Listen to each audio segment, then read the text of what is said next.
Kamar tidur selalu dianggap sebagai ruang paling pribadi dalam kehidupan manusia.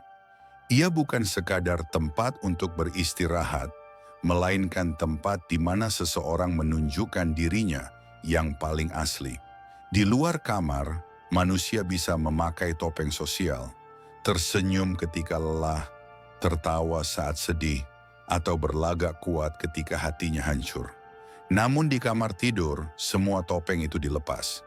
Kelelahan, kerentanan, bahkan kehangatan sejati muncul tanpa bisa disembunyikan. Di ruang inilah kejujuran tubuh, hati, dan jiwa terbuka. Tetapi kamar tidur juga bisa menjadi cermin kegelapan. Ia dapat memantulkan tanda-tanda pengkhianatan yang tidak diucapkan secara langsung. Tidak jarang, tanda itu bukan berupa kata-kata, melainkan berupa perubahan energi, pola tidur yang berbeda, keheningan yang berubah makna, atau bahkan aroma asing yang tidak bisa dijelaskan. Bagi mereka yang peka, kamar tidur adalah ruang investigasi batin. Ia mengirimkan sinyal bahwa ada sesuatu yang bergeser dalam hubungan, namun membaca tanda itu membutuhkan kebijaksanaan. Disinilah psikologi membantu kita memahami mekanisme perilaku manusia, dan filsafat stoikisme menuntun kita menjaga hati tetap tenang saat menghadapi kebenaran yang mungkin menyakitkan. Energi intim yang berubah. Hubungan intim adalah bahasa nonverbal yang paling dalam. Sentuhan, tatapan, dan pelukan adalah bentuk komunikasi emosional yang tidak membutuhkan kata. Saat cinta masih terjaga, setiap sentuhan terasa hangat, setiap tatapan memiliki makna, dan setiap keheningan justru mendekatkan. Namun ketika perselingkuhan hadir, energi itu berubah. Pasangan mungkin masih menyentuh, tetapi sentuhan itu terasa hambar, dingin, dan tanpa jiwa. Ia mungkin masih berada di samping Anda secara fisik, namun batinnya melayang entah kemana. Psikologi menyebut fenomena ini sebagai emotional withdrawal, penarikan diri emosional. Ia tidak lagi hadir sepenuh hati. Tubuhnya di sana, tetapi jiwanya tidak. Marcus Aurelius menulis dalam Meditations, "Ketika engkau mencurigai sesuatu, jangan buru-buru membencinya. Renungkanlah dahulu apakah itu dalam kendalimu atau bukan." Perubahan energi intim harus dilihat dengan jernih, bukan dengan prasangka buta. Pola tidur yang tak lagi sama tidur adalah keadaan ketika manusia kehilangan kendali sosial.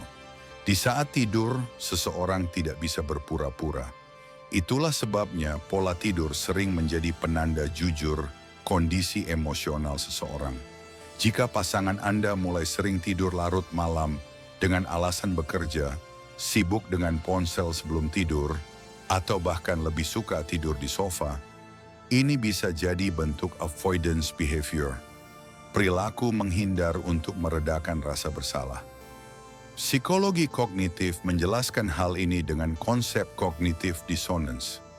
Ketika seseorang melakukan sesuatu yang bertentangan dengan nilai atau janji dalam dirinya, ia merasakan benturan. Untuk meredakannya, ia mencari jalan menghindar, salah satunya dengan menjauh dari ruang intim. Epictetus mengingatkan, yang melukai kita bukanlah kejadian itu sendiri, melainkan tafsir kita terhadapnya. Maka jangan terburu-buru menyimpulkan, tapi amati dengan kepala dingin. Aroma asing yang tak bisa ditutupi, indera penciuman seringkali lebih jujur daripada kata-kata. Aroma parfum yang asing, wangi sabun yang bukan milik Anda, atau bau tubuh berbeda dapat menjadi tanda kehadiran orang lain. Psikologi menyebut ini sensory cue, petunjuk sensorik yang membangkitkan kesadaran bawah sadar. Orang bisa mencoba menutupi jejak dengan mandi, mengganti pakaian, atau memakai parfum, tetapi justru perubahan itu yang mengundang kecurigaan. Seneca menulis, bukan penderitaan yang membuat kita sengsara, melainkan ketidaksiapan kita menerimanya. Menemukan aroma asing memang mengguncang, tetapi kehilangan kendali justru membuat kita lemah. Kehidupan seksual yang berubah, perselingkuhan sering tercermin pada pola seksual di kamar tidur. Ada dua arah perubahan, hilangnya gairah, hubungan intim terasa hambar karena energi emosional tercurah pada orang lain. Ledakan gairah mendadak, muncul karena rasa bersalah, pasangan berusaha menutupinya dengan keintiman berlebihan. Psikologi menyebut fenomena ini sebagai overcompensation. Namun, dalam stoikisme, seks tidak semata urusan tubuh, tetapi juga ikatan moral. Jika kepercayaan retak, bukan gairah yang harus dipaksa, melainkan kebijaksanaan yang harus dijaga. Ponsel dan gadget diranjang. Di era digital, perselingkuhan sering dimulai dari interaksi kecil, komentar, chat, atau pesan larut malam. Jika pasangan lebih sibuk dengan ponselnya diranjang, tertawa kecil saat membaca pesan, atau panik saat notifikasi masuk, bisa jadi ia sedang menjalani perselingkuhan emosional. Psikologi modern menyebut ini sebagai digital infidelity. Perselingkuhan jenis ini bisa sama merusaknya dengan fisik, bahkan lebih berbahaya karena sering berakar pada keterhubungan emosional yang mendalam. Stoikisme menasihati, kita tidak bisa mengendalikan jari orang lain yang mengetik pesan, tapi kita bisa mengendalikan reaksi hati kita. Bahasa tubuh yang tak pernah bohong, bahasa tubuh adalah komunikasi paling jujur. Pasangan yang selingkuh sering menunjukkan perubahan kecil, menghindari tatapan, tubuh kaku saat disentuh, atau jarang berbaring dekat. Psikologi menyebut ini non-verbal leakage, kebocoran bahasa tubuh akibat rahasia. Stoikisme mengingatkan, amati, bukan untuk menghukum, melainkan untuk menilai dengan bijak. Barang asing dan jejak fisik. Kadang perselingkuhan meninggalkan tanda fisik. Spray diganti terlalu sering, bantal berpindah, atau ada benda yang tidak pernah Anda beli. Psikologi menyebut ini environmental clue. Namun stoikisme menekankan pentingnya membedakan fakta dan tafsir. Tanda fisik harus ditafsirkan dengan hati-hati, bukan dengan emosi buta, keheningan yang aneh. Banyak orang tahu pasangannya selingkuh bukan karena pertengkaran, melainkan karena keheningan yang berubah makna. Dulu, keheningan sebelum tidur menenangkan. Kini, keheningan itu canggung, seolah ada tembok tak kasat mata. Psikologi komunikasi menyebutnya muted intimacy, keintiman yang dibungkam. Marcus Aurelius menulis, jangan takut pada keheningan, sebab keheningan tidak pernah berbohong. Riset psikologi modern. Beberapa temuan penting, 85% perselingkuhan terdeteksi bukan dari pengakuan, melainkan dari perubahan perilaku sehari-hari, termasuk di kamar tidur. Theory of cognitive load. Orang yang berbohong kesulitan menjaga konsistensi perilaku.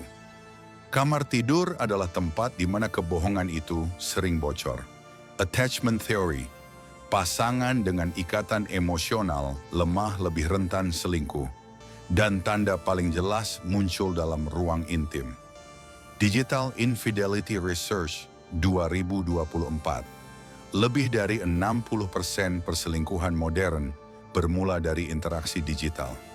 Stoikisme, menjadi tenang di tengah badai. Stoikisme tidak mengajarkan kita menutup mata dari kebenaran, tetapi menghadapinya dengan tenang. Jika tanda-tanda pengkhianatan muncul, ada 3 langkah stoik. Pisahkan yang bisa dan tidak bisa dikendalikan. Gunakan akal, bukan amarah. Hormati diri sendiri lebih dari hubungan yang merusak. Seneca menulis, lebih baik berjalan sendirian dengan martabat daripada tetap tinggal dalam ikatan yang menghinakan. Jalan keluar, bertahan atau melepaskan. Ada 3 pilihan ketika tanda-tanda perselingkuhan semakin nyata. Komunikasi terbuka.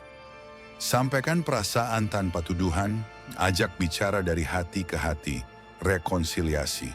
Jika ada pengakuan dan komitmen berubah, hubungan bisa diperbaiki lewat terapi dan konsistensi. melepaskan dengan martabat. Jika pengkhianatan berulang, jalan terbaik adalah meninggalkan, bukan demi balas dendam, melainkan demi menjaga kehormatan diri. Refleksi akhir, setia pada diri sendiri. Kamar tidur adalah saksi bisu. Ia menyimpan kejujuran yang tidak bisa ditutupi.